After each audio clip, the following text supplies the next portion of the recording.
हमारी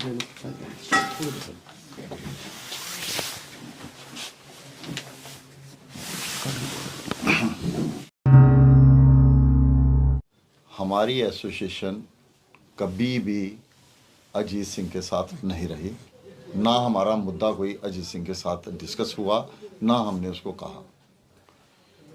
बिन बुलाए मेहमान बनना हमारा काम नहीं है, लोगों का काम है जो बिन बुलाए मेहमान बन जाते हैं और कहते हैं कि जाके डिवकॉम को यहाँ हम खुलवा देंगे, कर देंगे, नहीं हो पाया। ये समय आधी रात का है और आधी रात को एक प्रेस कॉन्फ्रेंस हुई है जिसमें विभाग के लोग भी आए हैं और ऑल J&K टैंकर यूनियन की ओर से एक प्रेस कॉन्फ्रेंस की गई है। जिन संस्थाओं ने इनका समर्थन किया था उन सब का शुक्रिया अदा भी किया गया है और ये कहा गया है कि उन लोगों को निर्देश मिले हैं, उन लोगों को जो ऑर्डर मिला है उसमें ये कहा गया है कि उन लोगों की मांगें मान ली गई हैं। जिस काले कानून को सरकार लागू करने की बात कर रही थी उस कानून पर अब फिलहाल के लिए रोक लगा दी गई है, ठंडे बस्ते में उसे डाल दिया गया है। एडिशनल DC ADM ऑर्डर 1087 और अंजनी कुमार जी हमारे CDM, मेरे साथ बैठे हुए अरिजीत सिंह जी ड्राइवर व कंडक्टर यूनियन के टैंकर से एसोसिएशन के प्रेसिडेंट, और आशीष जी प्रवक्ता ट्रांसपोर्ट का। आज काफ़ी SDM साहब, STPO साहब, आज कल से हमारी एक जिद्दोजहद चल रही थी कि जो नया कानून सरकार ने निकाला था उसको लेके कुछ ड्राइवरों में रोष था कि 7 लाख रुपया और 10 साल की सज़ा वो हम बेयर नहीं कर पाएंगे। अगर 7 लाख होता हमारे पास तो हम ड्राइवरी क्यों करते, और हमारे 10 साल में जब अंदर रेस्ट हो जाएंगे तो हमारे बच्चे कैसे पलेंगे। इनका एक जेन्युइन मुद्दा था, उसके लिए हमें इनके साथ खड़े भी होना पड़ा और सारे लोग भी आके आज खड़े हुए। ये एक ऐसा मुद्दा था कि अगर ड्राइवर कहीं रुक जाए और कोई बंदा आगे से आ जाए, हिट हो जाए, मोटरसाइकिल वाला कोई गाड़ी वाला, और हिट और रन के केस में अगर वो भाग जाता है मौके से, क्योंकि ड्राइवर हमेशा ही भागता है, उसका कारण ये है कि मॉब जो है आके मारना शुरू हो जाएगी।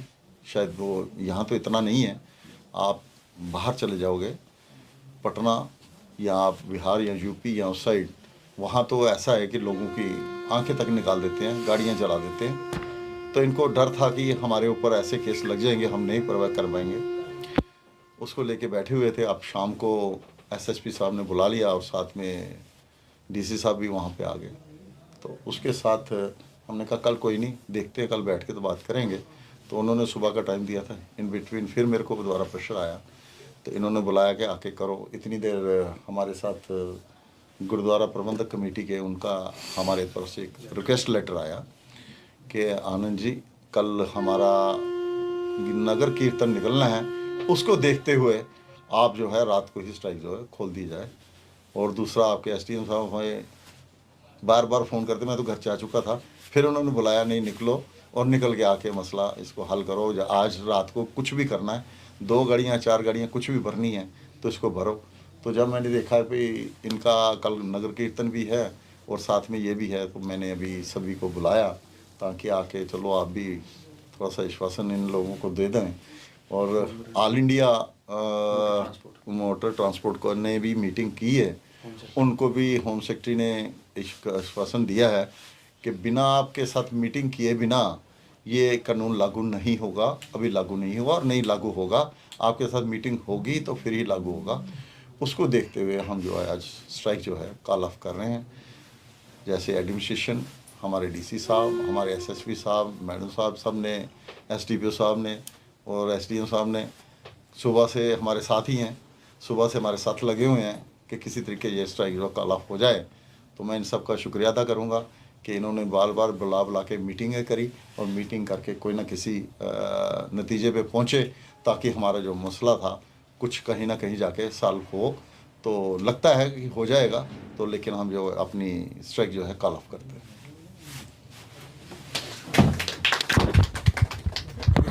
देखिए, जैसे हमारे प्रेसिडेंट्स ओनर्स यूनियन के आनंद शर्मा जी ने आपको प्रेस वार्ता के ज़रिए ये बात बताई है। अभी इस टाइम इस प्रेस कॉन्फ्रेंस का यही मतलब था कि आने वाले दिनों में ये जो यहाँ पे एक सामाजिक और धार्मिक प्रोग्राम्स जो हैं किसी कम्युनिटी के, वो होने जा रहे हैं। कल एक नगर कीर्तन है और 5 तारीख को गुरुपुरब है। तो हम नहीं चाहते कि किसी की भावनाएं आहत हो, क्योंकि ये जो एसेंशियल सप्लाई है इसको सबके लिए बहाल रखना ज़रूरी थी, एडमिनिस्ट्रेशन के साथ भी और गवर्नमेंट के साथ भी। ये जो काले कानून हैं इनको किसी तरीके से रद्द किया जाए। तो मैं शुक्रगुजार हूँ अपने ड्राइवर भाइयों का, क्योंकि आज नेशनल लेवल पे ये आवाज़ उठ चुकी है कि ड्राइवर्स जो अपनी एक यूनियन, जो उनकी एकता जो है वो बिल्कुल शिखर पर है। उन्होंने एक होके दिखाया है और इन काले कानूनों के खिलाफ उन्होंने एक आंदोलन, एक जंग खड़ी कर दी थी बहुत बड़ी। तो मैं इनका शुक्रगुजार करता हूँ कि इन्होंने इस जंग को जीता है।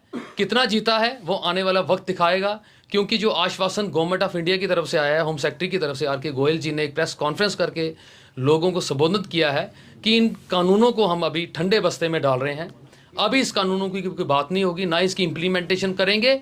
आने वाले समय में देखेंगे भी कब, जब ट्रांसपोर्ट बड़ी बड़ी एसोसिएशन यूनियंस के साथ बात करके हम इसका कोई ना कोई समाधान निकालेंगे। तो मैं सबका अभिनंदन करता हूँ, स्वागत भी करता हूँ। इस टाइम हमारे पास एडमिनिस्ट्रेशन पहुँची है, तो आज से हम इसको अभी से ही इस स्ट्राइक को कॉल ऑफ करते हैं।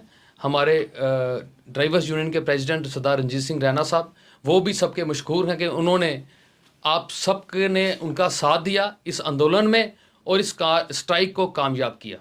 तो मैं ऐसे ही सबको दोबारा ड्राइवर्स भाइयों को, ट्रांसपोर्टर्स को बोलूँगा, जब भी ऐसी कोई बात या ऐसा कोई पहाड़ हम पे आए तो आप ऐसे ही हमारे साथ इकट्ठे होके एकता में ईमानदारी से हमारे साथ खड़े रहें।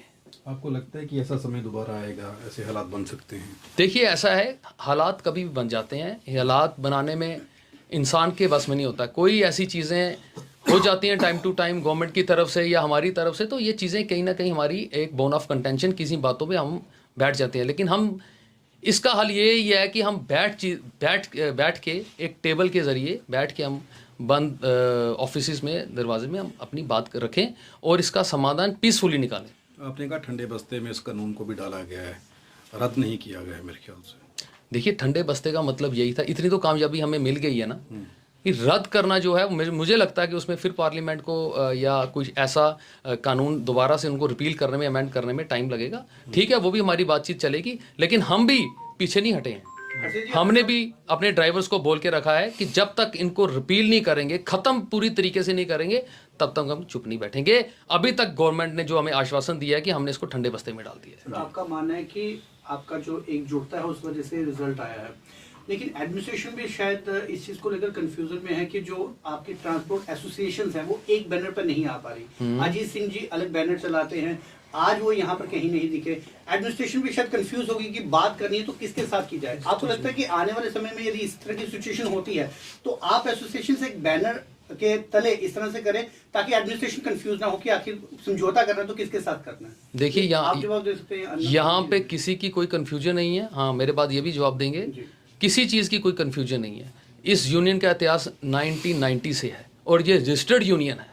मुझे नहीं लगता कि जम्मू में कोई इसके अलावा कोई इतनी पुरानी कोई रजिस्टर्ड यूनियन है, और ये इंडियन ट्रेड एक्ट के तहत रजिस्टर्ड है और इसमें किसी को दुविधा नहीं होनी चाहिए। इस यूनियन में कोई प्रोविजन ही नहीं है किसी चेयरमैन का, किसी और किसी व्यक्ति का विशेष का इसमें कोई प्रोविजन है। ठीक है, उन्होंने कोई अपनी एसोसिएशन चला रहे हैं, कोई यूनियन को रन कर रहे हैं, वो करें। आपकी जब मीटिंग हुई तो उसमें अजीत सिंह जी को न्योता दिया गया था, उनके साथ भी बात हुई, आपके साथ अलग से बात हुई, तो इससे कहने की डाइवर्ट होता है इशू। नहीं, डाइवर्ट होने की स्ट्राइक ही हमारी तरफ से थी। कल से हम धरने पे बैठे हुए हैं और एसेंशियल सप्लाईज जो POL प्रोडक्ट्स हैं उसकी तो आपको क्या लगता है उन्हें किस कैपेसिटी में बुलाया गया? ऐसा है, मैं इसमें ब्रीफ कर दूं। हमारी एसोसिएशन कभी भी अजीत सिंह के साथ नहीं रही, ना हमारा मुद्दा कोई अजीत सिंह के साथ डिस्कस हुआ, ना हमने उसको कहा।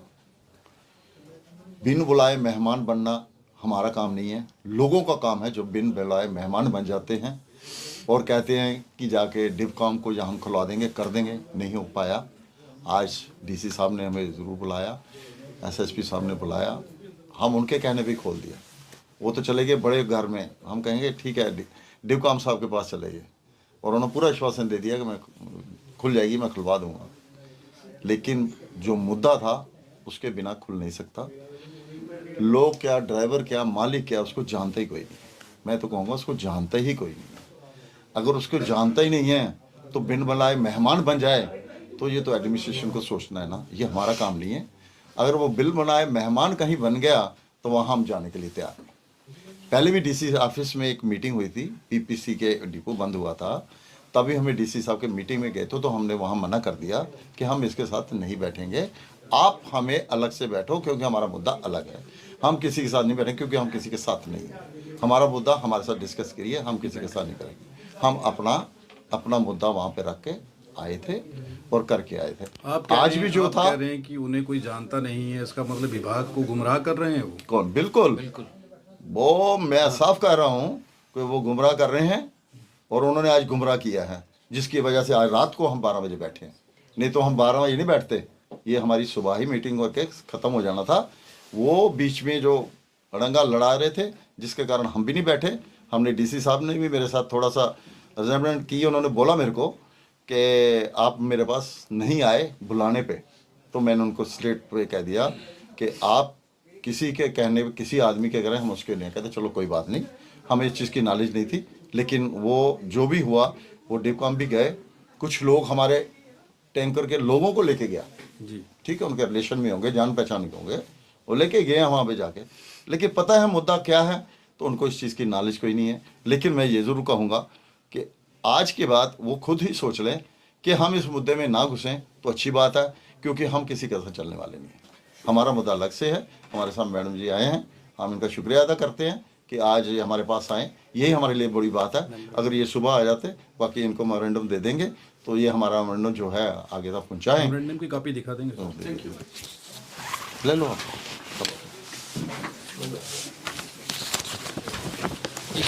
ले लो शॉर्ट्स, ले लो थोड़े से, खड़े होकर दे दो, वीडियो खड़े होकर दे दो।